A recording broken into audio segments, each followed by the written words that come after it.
particulate materials. And this particulate materialஸில் size வந்து பெருசாக இருக்கலாம் சின்னதாக இருக்கலாம். ஸோ அது பெருசாக இருந்தால் ஃபைன் மெட்டீரியல் இல்லை ஃபைன் பார்ட்டிக்கிள்னு சொல்லுவோம். சின்னதாக இருந்தால் ஃபைன் பார்ட்டிக்கிள்னு சொல்லுவோம். பெருசாக இருந்தால் கோர்சர் பார்ட்டிக்கிள்னு சொல்லுவோம். பெரிய பார்ட்டிகிள்ஸை வந்து கோர்சர் பார்ட்டிகிள்ஸ் அப்படின்னு சொல்லுவோம். ஸோ அதே அது பார்ட்டிகுலேட் அல்லது பார்ட்டிகிள்ஸ்க்கு பதிலாக we can replace those terms with aggregate. So fine அக்ரிகேட்னா சின்ன சைஸ் மெட்டீரியல், கோர்ஸ் அக்ரிகேட் அப்படின்னா பெரிய சைஸ் மெட்டீரியல். இப்போ ஃபைன் அக்ரிகேட் ஃபஸ்ட்டு பார்க்கலாம். நம்ம காங்க்ரீட்டில் யூஸ் பண்ண போகிறது 2 type of aggregate. One is fine aggregate and another is coarse aggregate. Fine aggregateனா என்னென்னா sand, coarse aggregate என்னென்னா gravel. மணல் வந்து ஃபைன் அக்ரிகேட்டு, ஜல்லி வந்து coarse aggregate, பெரிய size aggregate. So first we'll see about sand. சாண்டோட பார்ட்டிக்கிள் சைஸ் வந்து greater than 0.07 mm. சிமெண்டோட சைஸ் வந்து 90 மைக்ரான் இருக்கணும்னு பார்த்தோம் போன கிளாஸில். அதே மாதிரி சாண்டோட சைஸ் வந்து it can be greater than 0.07 mm. 0.07 mm அப்படின்னா அதோட சைஸ் வந்து 700 மைக்ரான். மைக்ரானில் சொல்லணும்னா 700 மைக்ரானை விட பெருசாக இருந்தால் that is a sand particle அப்படின்னு அர்த்தம். ஸோ யூஸ்வலாக வந்து வி யூஸ் இன் காங்க்ரீட்டில் மணல் கண்டிப்பாக போடுறோம். And it is a sand is nothing but sand is nothing but silica. நம்ம வந்து சாயில்னு சொல்லக்கூடாது. காங்க்ரீட்டில் வரப்போ விட்டல் இட் இஸ் சாண்டுன்னு தான் சொல்லணும். மணல் தான் யூஸ் பண்ண போகிறோம். மண் அப்படின்னா சாயில்னு அர்த்தம். சாயிலில் வந்து எல்லா டேர்ம்ஸையும் சேர்த்து தான் சாயில்னு சொல்லுவோம். லைக் களிமண், கடல் மண் எல்லாம் சேர்த்து தான் மணல், எல்லாம் சேர்த்து தான் மண்ணுன்னு சொல்கிறோம், சாயில்னு சொல்லுவோம். ஜென்ரல் டேர்ம் அது. ஆனால் ஸ்பெசிஃபிக்காக நம்ம யூஸ் பண்ணுறது ரிவர் சாண்ட் தான் கன்ஸ்ட்ரக்ஷனுக்கு யூஸ் பண்ணுவோம். சீ சாண்ட் யூஸ் பண்ண மாட்டோம். ரிவர் சாண்ட் தான் நம்ம கன்ஸ்ட்ரக்ஷன் பர்பஸஸ்க்கு யூஸ் பண்ணுவோம். ஏன் சீ சாண்ட் யூஸ் பண்ண மாட்டோம்னா சீ சாண்டில் நிறைய சால்ட் டெபாசிட்ஸ் இருக்கும். வி சா தட் பிரிக்ஸில் ஒரு டேர்ம் பார்த்தோம் எஃப்ளோரசன்ஸ்னு. சிமெண்ட் நம்ம யூஸ் பண்ணுற தண்ணியிலையோ நம்ம யூஸ் பண்ணுற சாண்ட்லேயோ எதுலேயோ அது வந்து நிறைய சால்ட் கண்டென்ட்ஸ் இருந்தது அப்படின்னா அது சர்ஃபேஸில் வந்து டெபாசிட் ஆயிரும். கொஞ்ச நாளுக்கு அப்புறம் ஒயிட் பேச்சஸ் மாதிரி வந்து கொஞ்சம் கொஞ்சமாக அரிக்க ஆரம்பிச்சிரும். ஸோ அதனால் we should always see to that no salt content is present in the construction materials. So salt அதிகமாக இருக்கிறதுனால சீ சாண்ட் யூஸ் பண்ண மாட்டோம். பியூரஸ்ட் ஃபார்ம் ஆஃப் மணல் அல்லது purest form of sand is river sand தான். ஏன்னா ரிவர் சாண்ட் வந்து it is subjected to continuous washing of water. Continuous washing of water அதில் இருக்கிறதுனால திஸ் பியூர் சாண்டாக கிடைக்கிது. ஸோ இட் இஸ் இந்த ரிவர் சாண்டில் வந்து பார்த்திங்கன்னா அதிகமாக இருக்கிறது சிலிக்கா தான். we know that quartz or silica is present more. Standard சாண்டை தான் நம்ம யூஸ் பண்ணலாம். அண்ட் இந்த ஸ்டாண்டர்ட் சாண்ட் வந்து அதிகமாக சென்னையில் வந்து இந்தியாவில் எண்ணூருங்கிற இடத்துல கிடைக்கும். Ennore is in Chennai outskirts of சென்னையில் எண்ணூர் வருது. எண்ணூர்லேருந்து தான் நமக்கு ஸ்டாண்டர்ட் சாண்ட் கிடைக்கும். அதனால் நார்மலாகவே இந்தியாவில் we use the term Ennore சாண்டுன்னு சொல்லுவோம். யூகேயில் வந்து they call it is LB சாண்ட்னா லைன்டன் பரார்டு சாண்ட். அந்த பிளேஸோட எந்த இடத்துல சாண்ட் கிடைக்குதோ அந்த பிளேஸோடது.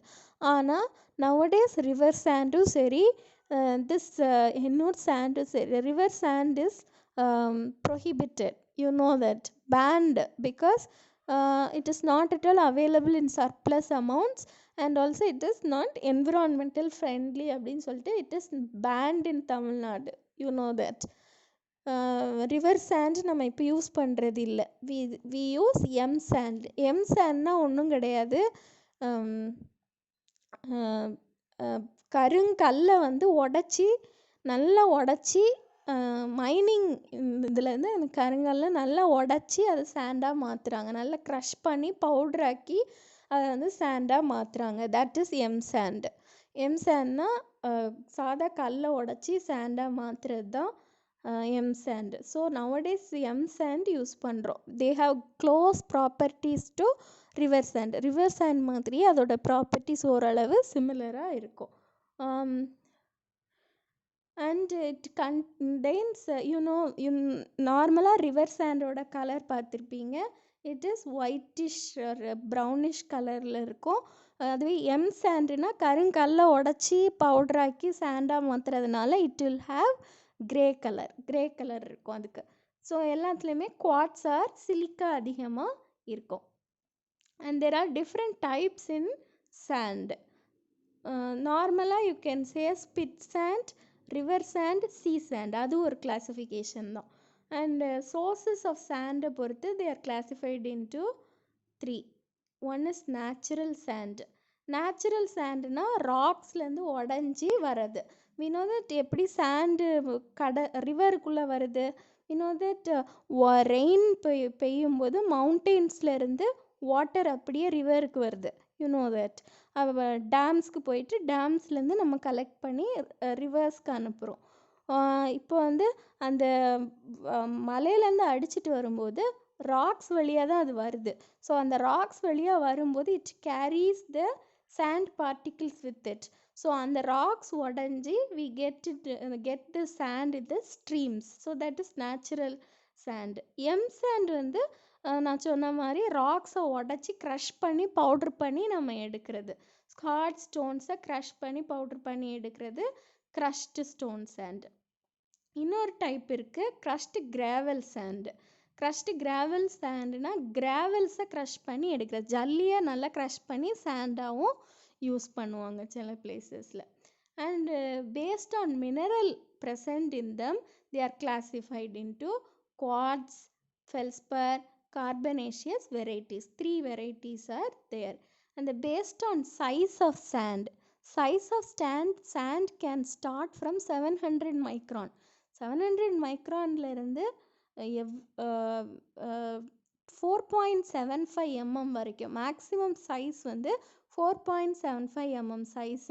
4.75 mm சைஸை தாண்டிருச்சுன்னா we call this that is gravel. ஜல்லியோட சைஸ், ஜல்லின்னு எப்போ சொல்லுவோம் அப்படின்னா 4.75 mm விட அதிகமாக இருந்தால் அது ஜல்லி, 4.75 mm விட கம்மியாக இருந்தால் அது வந்து சாண்டுன்னு சொல்லுவோம். அந்த சைஸு இண்டிவிஜுவல் பார்ட்டிக்கிளோட சைஸு.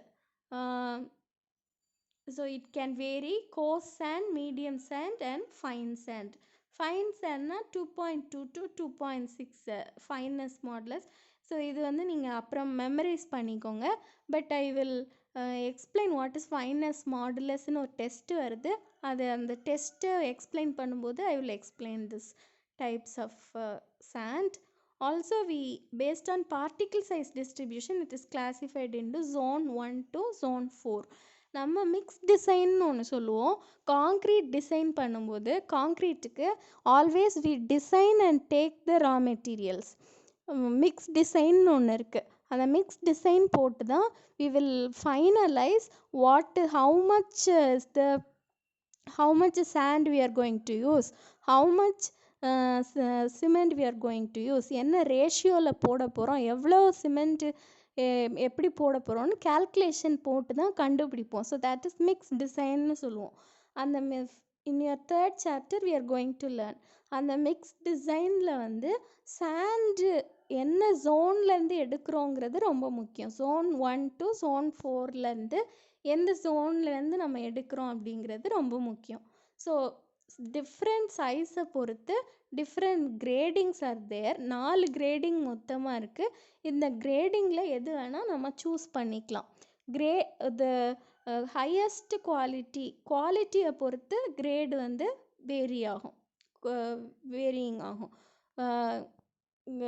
கிரேடு ஹையர் கிரேடுக்கு வந்து it will have higher quality of the sand is more. So குவாலிட்டிஸை பொறுத்து கிரேடுக்கு எடுப்போம். நம்ம நார்மலாக வந்து zone 2 கிரேடிங் இல்லை zone 3 கிரேடிங்கில் இருக்கிறது யூஸ் பண்ணுவோம். zone 2 or zone 3 grading is used for construction purposes. So we'll see what is the why we have to add sand to the cement. ஏன் sand வந்து cement இல்லை காங்க்ரீட்டில் ஏன் sand யூஸ் பண்ணுறோம்? Because cement மட்டுமே use பண்ணோம் அப்படின்னா cement has Lime more in content. So Lime அதிகமாக இருக்கிறதுனால சீக்கிரமாக ஷ்ரிங்க் ஆயிரும். There is more shrinkage in the cement. So to avoid that we always add sand to it. Sand reduces the shrinkage in the concrete. So அதுக்காக தான் sand add பண்ணுறோம். The functions are and it is also adulterant to mortar. மார்ட்டரில் வந்து மார்ட்டரோட கண்டென்ட்ஸை வந்து அது makeup பண்ணுறதே இந்த sand தான். மாஸ்னஸ் ஆஃப் அ காங்க்ரீட் கொடுக்குறதும் சாண்டு தான். சிமெண்ட் மட்டும் ஆட் பண்ணோன்னா ஏதோ பேஸ்ட் மாதிரி இருக்கும். It is useless. So sand இருந்தால் தான் அதில் ஒரு அடல்ட்ரண்ட் ஆர் அடிஷ்னல் இது இருக்கும்.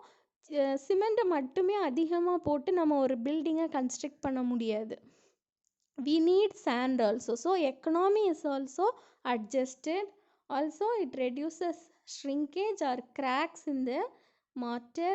Also it gives strength to the cement mortar. That's why we add sand. Also we add sand so that atmospheric effect வந்து சிமெண்ட்ல இருக்கும். சிமெண்ட்டை மட்டுமே போட்டோம் அப்படின்னா cement can get tightly pack together. ஏன்னா சிமெண்ட்க்கு வந்து கொஹெஷன் இருக்கும், ஒன்று கூட ஒன்று நல்லா ஒட்டிடும். அதனால நடுவில் ஏர் எதுவுமே இருக்காது. So if you add sand to it அந்த ஏர் என்ட்ரெயின்மெண்ட் கரெக்டாக இருக்கும் அண்ட் ஹார்டனிங்கும் கரெக்டாக நடக்கும். So that's why we use sand. Next is coarse aggregate. Coarse அக்ரிகேட்டுன்னு எடுத்தோன்னா கிராவல், ஜல்லியோட சைஸ் வந்து கிரேட்டர் தென் 4.75 mm. எதுக்காக ஜல்லி யூஸ் பண்ணுறோம்? ஜல்லி இருக்கிறதுனால தான் காங்க்ரீட் வந்து மாஸாக தெரியும் நமக்கு. வெறும் சிமெண்ட்டும் சாண்டும் மட்டும் மிக்ஸ் பண்ணோன்னா அந்த கலவையை வந்து பார்க்கவே சின்னதாக தெரியும். அது ஒரு சின்ன பேன்லேயே நம்ம மிக்ஸ் பண்ணிடலாம், காங்க்ரீட் பேன்லேயே நம்ம மிக்ஸ் பண்ணிடலாம். ஆனால் பெரிய அளவில் ஒரு மாஸ்னஸ்ஸாக காங்க்ரீட்டை கொடுக்குறதே, மாஸ் அப்பியரன்ஸ் கொடுக்குறதுக்கே காரணம் வந்து ஜல்லி தான். So the mass appearance of the concrete is mainly due to gravel இருக்கிறதுனால தான், ஜல்லி இருக்கிறதுனால தான். ஏன் ஜல்லியை நம்ம ரோட்டில் போடுறோம்? ரோட்டில் ஏன் ஜல்லி அதிகமாக போடுறோம்? அதிகமாக இருக்கிறதுனால தான் அது வைப்ரேஷன்ஸு, வண்டியிலேருந்து வர வியர் அண்ட் டியர் இது எல்லாத்தையும் அது தாங்க முடியுது. So that's why we mostly prefer gravels இருக்கிறதுனால தான் அந்த wear and tear, vibrations, impact, sudden loads எல்லாத்தையுமே அது தாங்க முடியும். So that's why we use coarse aggregate. It also gives strength to the cement or concrete. காங்க்ரீட்டுக்கு ஸ்ட்ரென்த் கொடுக்குறதே coarse aggregate தான். ஸோ இதுவும் ஒரு ஸ்ட்ரென்த் ஃபேக்டருக்கு important. So it also has the same properties like the fine aggregate. அந்த all these things I said. ராக்ஸை உடச்சி ஜல்லியாக கொண்டு வராங்க. அந்த ஜல்லி இன்னும் நல்லா க்ரஷ் பண்ணிங்கன்னா I get M sand. And you know they are hard, they are dense, they are durable, the lifelong it will be there, and it is free from the injurious amounts of organic matter. That should be taken care of. Coarse aggregatesல வந்து there should not be any organic matter in it. Leaves, roots, plants ஓட இது stuff R old animals அந்த மாதிரி எந்த organic material, food substances எதுவும் அதில் இருக்கக்கூடாது. That we should take it care. Also கிராவல்ஸ்லேயும் ஜல்லிலையும் பார்த்தோன்னா ஏன் கல்லை உடச்சி ஜல்லியாக எடுக்கிறாங்க அப்படின்னா, பிகாஸ் பெபிள்ஸ் கேள்விப்பட்டிருப்பீங்க. பெபிள்ஸ் எப்படி இருக்கும்? கூழாங்கல்லுன்னு கேள்விப்பட்டிருப்பீங்க. கூழாங்கல் இஸ் எ பெபிள். கூழாங்கல் வந்து it will be very smooth, all the sides will be very smooth.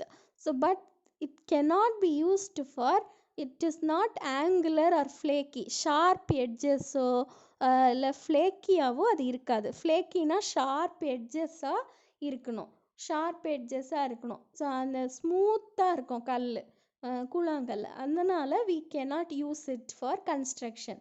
காங்க்ரீட்டில் ஏன் அதை போட மாட்டோம் அப்படின்னா, காங்க்ரீட்டில் அது போட்டால் அதுக்கு ஸ்ட்ரென்த் கொடுக்கலாம். ஆனால் வந்து என்ன பிரச்சனைனா, ஒரு கூழாங்கல்ல இன்னொரு கூழாங்கலுக்கு நடுவில் இன்டர்லாக்கிங் இருக்காது. No interlocking will be there. But ஜல்லியை பார்த்தோன்னா ஷார்ப் எட்ஜஸோடு இருக்கும். அதனால தான் நம்ம ஜல்லி யூஸ் பண்ணுறோம். ஃப்ளேக்கி ஆர் ஆங்குலர், பார்க்குறதுக்கு ஆங்குலராக இருக்கணும், ரவுண்டடாக பெபிள்ஸ் மாதிரி இருக்கக்கூடாது. ஆங்குலர் ஆர் ஃப்ளேக்கியாக இருக்கிறதுனால we use it in concrete கிராவல்ஸை. அப்படி ஃப்ளேக்கியாக ஆங்குலராக இருந்தால் தான் it will interlock with each other. அப்போ தான் ஸ்ட்ரென்த் அதிகமாக இருக்கும். ஸோ இன்டர்லாக்கிங்காக it should always be angular and it should not be rounded இருக்கக்கூடாது.